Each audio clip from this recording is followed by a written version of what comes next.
Yo la team, j'espère que vous allez tous très bien. On se retrouve pour la dernière ronde, la cinquième de ce tournoi de films, qui est mon premier tournoi. Je suis classé pour l'instant 1199, c'est un elo qu'on m'a donné comme ça, un elo estimé. Et à l'issue de cette dernière partie, normalement j'aurai mon premier vrai classement. Donc je découvrirai à peu près vers quel niveau je me situe. Pour l'instant j'ai 2 points sur 4 dans ce tournoi. Donc bon, pour un premier tournoi c'est pas si mauvais, même si honnêtement j'étais un peu déçu des parties que j'ai pu faire, dans le sens où les défaites, dont surtout la première, si vous avez vu la vidéo, j'étais à ça de la tenir. À ça, pardon. Et bon, ok. Si je fais une nulle, voire une victoire dans cette partie, je serai en positif. Donc, je crois que de ce que je me souviens, j'arrive quand même à l'échiquier assez stressé. J'ai du mal à prendre de plaisir quand je joue sur l'échiquier réel, je me mets tellement la pression. Pourtant, c'est un jeu et honnêtement, j'ai aucun enjeu dans ce jeu. Désolé, je fais pas exprès de faire des rimes. Mais vous comprenez ce que je veux dire. Bon, maintenant, si vous avez cliqué sur cette vidéo, peut-être que vous avez cliqué à cause du titre. J'ai pas encore décidé lequel il allait être, mais cette partie, cette partie, elle va être super mystérieuse. Alors, elle va pas être mystérieuse parce que les coups vont être bizarres ou parce qu'il va se passer quelque chose avec mon adversaire pendant la partie. Elle va être mystérieuse pour deux raisons. La première, c'est que je l'ai regardée un tout petit peu avant de vous la commenter, et je ne me souviens pas d'avoir joué cette partie. Il y a certains coups qui me sont revenus, certains plans, mais vous allez voir, l'ouverture que je joue dans cette partie, je sais pas si c'est parce que j'ai été décontenancé et que j'ai pas pu jouer à cause d'un certain nombre de coups, les coups que je voulais jouer, mais j'ai aucune idée de pourquoi j'ai joué les coups que j'ai joués. Vraiment, la team, donc vous étonnez pas si pendant le commentaire, l'explication, l'analyse, je vous dis bon bah là j'ai joué ça, mais je me souviens pas pourquoi, parce que honnêtement, sur toutes les autres parties, ma mémoire me fait pas défaut, mais là, je me suis même demandé si j'avais vraiment joué la partie. Alors il se trouve que je me souviens de quelques coups et que j'ai vérifié avec la feuille qu'on a à chaque fin de tournoi. Mais ce qui est d'autant plus drôle, c'est que vous voyez aussi en haut de l'échiquier, j'ai mis que j'ai joué contre X. Alors c'est pas que je veux pas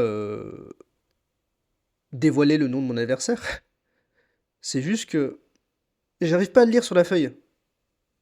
Et je me suis dit, ah, c'est pas un problème, parce que normalement sur le site de la feed, on peut voir toutes les personnes contre qui on a joué. Et je retrouve pas mon adversaire. Impossible de retrouver cette partie. Là, si je mettais un peu une ambiance un peu plus sombre, un peu plus rouge, noir, avec une ambiance sonore, ça pourrait faire un bon début de, j'allais dire de film d'horreur. Bon, film d'horreur un peu nul à chier, hein, mais peut-être d'histoire un peu d'horreur qui fait peur. Bon, je vous rassure, j'ai pas joué contre un fantôme. Il se trouve juste que c'est une coïncidence. Je me souviens pas très bien de la partie et mon adversaire a disparu de la Terre apparemment. Et en plus, il avait mal écrit son nom. Bon, ça fait beaucoup de coïncidences, mais ok. Bref, vous n'êtes pas là pour m'entendre raconter ma vie. Regardons un peu cette partie et voyons si j'ai réussi à m'en sortir avec un score positif à l'issue de ce tournoi. Mon adversaire envoie D4. Alors, juste pour vous contextualiser, sur D4, j'ai longtemps joué la semi-slave. Donc soit avec D5 pour entrer dans un gambit dame, sur C4 je jouais pas E6 pour le gambit dame refusé, mais sur D5, C4 je jouais C6, c'est ce qu'on appelle la semi-slave. Et après soit ça peut donner lieu souvent à des structures très symétriques, à l'inverse du gambit dame où on va avoir plutôt une structure de type Carlsbad, et on va jouer pour l'attaque des minorités, etc. Et normalement, voilà, je joue D5, C6, et puis à un moment, pareil, je sais pas si j'étais en dépression ou quoi, je me suis mis à jouer la Benoni. Les gars, franchement, je vous le dis, si vous êtes débutant, comme moi en tout cas, à l'époque, jouez pas à la Benoni. C'est incompréhensible ce truc. Honnêtement, c'est trop tactique. C'est trop dur à jouer. Et la Benoni, pour ceux qui savent pas, c'est. Alors, il y a plusieurs ordres de coups, mais grosso modo, c'est 5, avancer du pion, D6, Et en fait, on va se retrouver dans une structure souvent un peu comme ça, quoi. Et bon, peut-être le cavalier ici, ça dépend. On va dire que c'est une sorte de Benoni. Il y a certaines nuances, mais c'est vraiment le... Non, pardon, qu'est-ce que je dis? La Benoni, c'est pas tout à fait ça. C'est encore plus chelou. Ah oui, voilà, c'est ça. C'est E6, il me semble. Voilà, C4. euh, prise et... non. Euh, prise, prise et...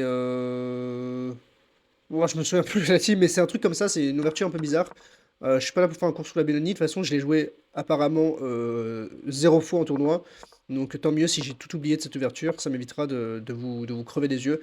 Mais voilà, faut un peu retenir cette style de structure, en effet ça c'est très typique de la Belloni. C'est une structure de malade mental avec des sacrifices de pions en B5 très thématiques pour ouvrir sur l'Aldam, puis sur l'aile. Ouais, je comprends rien en fait, je vais même pas essayer de vous l'expliquer. Bref. Pourquoi je vous explique ça? Je vous explique ça pour vous contextualiser le coup d'après qui est, pardon, cavalier F6. Ok, bon, déjà, je sais pas pourquoi je mets pas un pion au centre. Mon adversaire joue cavalier F3. Et là, je joue C5. Et j'imagine que je voulais rentrer dans une sorte de Belloni. Là, je suis déjà hors théorie. J'ai jamais joué ça de ma vie. Mon adversaire joue C3. Et là, encore une fois, si je suis venu là pour une Belloni, je devrais jouer D6 peut-être. Ou je sais pas, en fait, mais tout sauf cavalier C6 qui est le coup que j'ai joué. Qui est un coup de merde d'ailleurs, regardez, je suis déjà à +1 pour les blancs. Bien joué, hein, on est au troisième coup, hein. Ok, mon adversaire joue fou F4. Et là, je me retrouve à moins 0,4. Et là, vous vous dites, mais franchement, c'est quoi cette partie? Franchement, c'est Road to Master ou Road to Golemont? Et honnêtement, la team, bah, je peux pas vous en vouloir, hein. Là, j'ai l'impression de regarder, même en boulette, quand je joue en ligne, je joue 95% de mes parties. Il n'y a pas une variation de la barre comme ça, là. Je sais même pas ce que c'est que cette ouverture. Franchement, insultez-moi en commentaire, honnêtement. Bref. Et là, encore une fois, je pourrais jouer D6. Il y a un minimum un truc que je connais. Je pourrais jouer D5 pour transposer sur une sorte peut-être de gambit dame avec un échange de je vais jouer G6. Voilà. J'ai jamais joué d'Estornienne de ma vie. J'ai jamais joué de fou en Fianchetto. Je connais aucun système. Mais ok, pourquoi pas G6. Et vas-y, je te rends plus 0,7 pour les blancs. Vraiment, là, en fait, c'est pas on se renvoie les coups, c'est on se renvoie les coups, mais personne n'arrive à toucher l'adversaire. C'est un combat de boxe, mais d'aveugle, quoi. L'adversaire joue. Quel est BD2? Hop là, la barre qui repart. Ouais, c'est vraiment un yo-yo le truc. Et là, j'ai joué D5. Pourquoi je l'ai pas joué avant? Pourquoi j'ai sorti mon fou par là? Je sais pas, la team, honnêtement. Mon adversaire joue E3. Bon, premier coup logique de la partie, j'ai joué G6. Je vais mettre mon fou en G7. Mon fou n'est plus sur cette diagonale. Donc il vient prendre. Et là, ok, je sais que, a priori, si j'avais laissé cette prise, c'est que je sais que la poussée B4 n'était pas possible. Parce qu'il allait avoir du grabuge le long de cette diagonale. Soit sur la tour, soit sur le pion C3. Et je me suis dit que j'allais récupérer ce pion d'une manière ou d'une autre. Et j'étais très content d'avoir affaibli le centre de mon adversaire et moi d'avoir un pion dans ce que Julien Song appellerait le carré magique. Je sais pas si on appelle vraiment ça comme ça. Mais voilà. Et là, voilà, je me dis, ok, je calcule. Je me dis, ah, mais je suis vraiment un génie, cavalier H5, je fais rayonner le fou, je fais gagner le fou. Je vois cavalier H5. Je gagne le fou en force. Ok, il se trouve en fait qui c'est qui a fou G5. Et je gagne pas le fou du tout.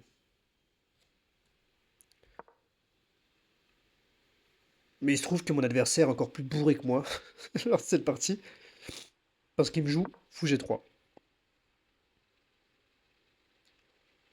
J'ai pas peur de prendre qui a un prise assez thématique, parce que la dame n'arrivera pas à attaquer le pion H7, en tout cas pas si facilement. C'est ce que je me dis en tout cas. C'est pour ça que je prends cavalier prend G3. Non, je prends même pas, parce que je me dis que j'ai le temps. J'ai le temps. Et en fait, j'ai pas le temps, hein. Il peut jouer fou H4 et c'est déjà pénible. Madame est clouée à la défense de ce pion, même si mon cavalier qui défend. Bref, je fais tout de travers. Mon adversaire aussi, heureusement. Fou E2, tour E8, je prends toujours pas le fou. Moi. Ok, je sais pas, bon, qu'est-ce qu'il fout là, mon cavalier? Je sais pas, il se balade, il est à la plage. Oh, il est super, il a pas de rebond. Il y a vraiment que mon fou qui est bien. Et mon cavalier qui est pas trop mal, même s'il se fait contrôler. Et mes pièces, après, le reste, c'est vraiment, c'est... Ah, j'ai envie de me désabonner de ma chaîne, franchement. Et je vais perdre au moins 50 abonnés sur cette partie, je vous le dis. Bref, petit rock. Et là, je prends G3. Mais je pense que je pouvais prendre maintenant. Je pense qu'il n'y avait pas de problème sur l'attaque du pion en H7. En effet, l'ordi le confirme. Mais je sais pas, dans la partie, j'ai vu les fantômes, ou alors j'ai rien vu du tout. C'est plus logique comme explication. Bref, je prends son fou de merde. Le mec est trop aigri. Et là, ok, ce pion-là, je suis pas forcément obligé de l'avancer tout de suite, mais je pourrais l'avancer en E5. Formidable, je mets deux pions dans le carré, le pion est super protégé, je menacerai d'avancer sur la case E4, bouger ce cavalier et prendre de l'espace. Je pourrais développer ce fou après. Non, je vais jouer E6. Voilà, super. Regardez mon fou. Mon fou, il est en prison là. Là, il a pris perpétuité pour un crime qu'il n'a pas commis, mais que j'ai commis. Donc là, c'est chaud. Là, franchement, c'est vraiment une compréhension du jeu qui est pitoyable. Et pourtant, on leur dit ok, plus 0,4. Ouais, bon. Honnêtement, j'ai bien de la chance que mon adversaire était au même niveau que moi. Mon adversaire, il veut. Du coup, ok, il se dit bon, j'aimerais bien jouer ici. Je vais jouer tour B1. Comme ça, je me sors de cet alignement. Et il joue tour B1. Bon, il se trouve qu'il peut toujours pas jouer B4 vu qu'il y a le pion en C3 en l'air. Donc moi, je vais jouer dame E7. J'attaque le pion. C'est peut-être aussi loin que je calcule. Et là, il va jouer cavalier B3.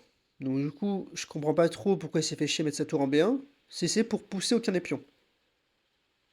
Alors oui, il défend ce pion. Mais ok, intérêt du coup tour B1. Bon bah j'ai bougé ma tour. Merci. Et bon bah voilà, vu que là on joue, on joue à celui qui le calcule le moins dans la partie, moi j'envoie A5, je me dis ah bah il a mis son cavalier en B3, moi je vais le pousser. Il joue A4, il m'empêche d'aller en A4, c'est assez logique. Bon maintenant je vois qu'il a une faiblesse, que ce cavalier est peut-être pas défendu et que il va avoir du mal à faire fonctionner sa majorité de pions à la dame. Bon, et puis il a toujours un pion de plus, ça dit. Là je vais jouer cavalier B8. Bon, il se trouve que là l'ordi recommandait tour D8. Pourquoi? Honnêtement, je sais pas. Moi, j'aime bien cavalier B8, ça paraît contre-intuitif, mais il se trouve que c'est pas si mauvais. L'idée, c'est de revenir pour mettre mon fou en D7 et attaquer ce pion-là, qui va être, bah, s'il revient ici, j'ai tout gagné vu qu'il aura bougé deux fois sa tour. Bloquer l'avancée du pion en C6 dans certaines lignes, bloquer l'arrivée du fou ici, et mettre ce cavalier ici pour attaquer là, et faire un clin d'œil sur la case B4. Donc il vient avec son fou, il attaque ma tour. Ok, c'est pas grave, je voulais venir avec mon fou en D7, c'est ce que je fais.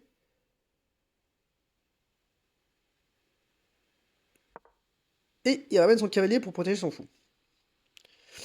Et là, honnêtement, je me souviens. En fait, c'est là, quand j'ai regardé la partie, je me suis souvenu de cette position. Je me dis, ah, ça, je me souviens avoir passé du temps à le calculer.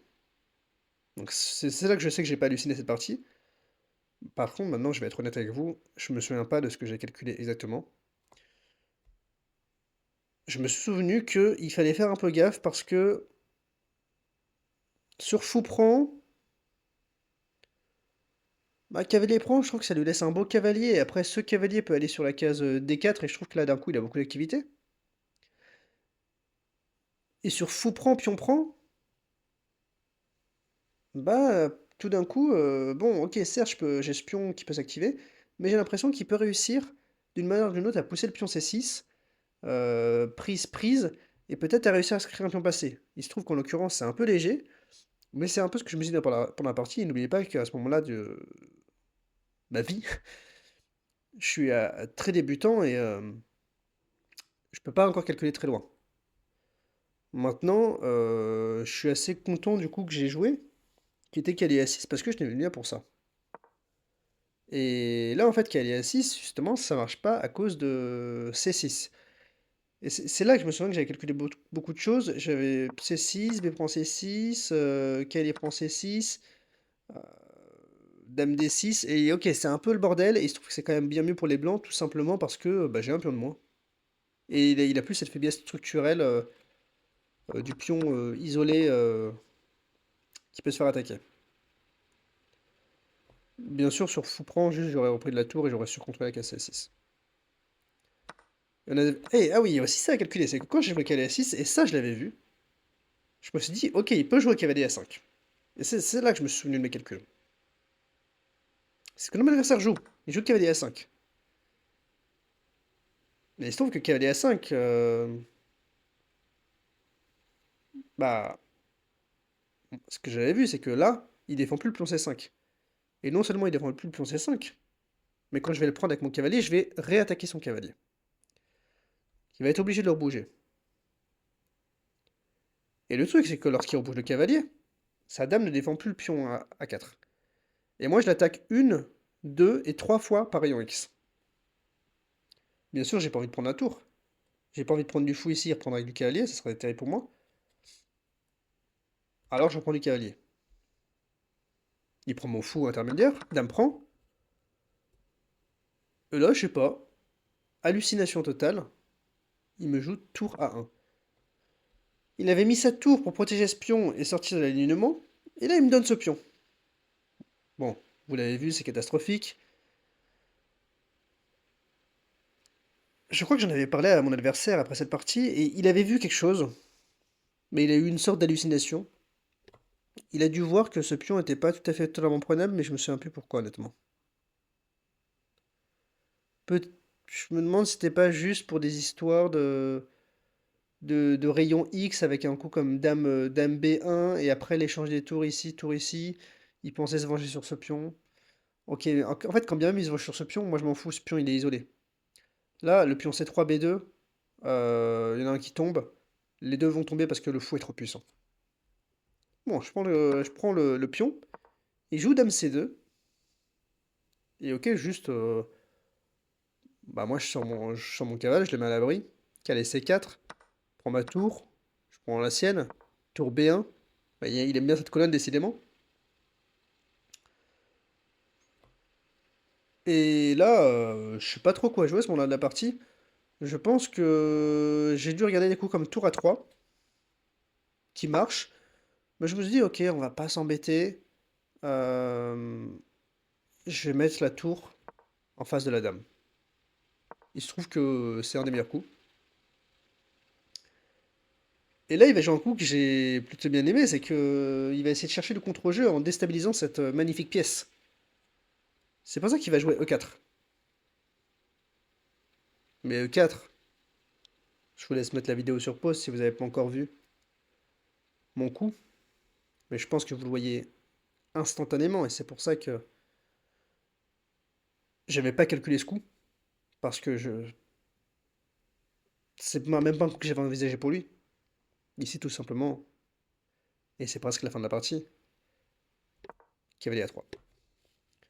Ok, on en joue encore un peu, dame B2, je vous montre, cavalier prend B1, dame prend B1, tour prend C3, dame B2.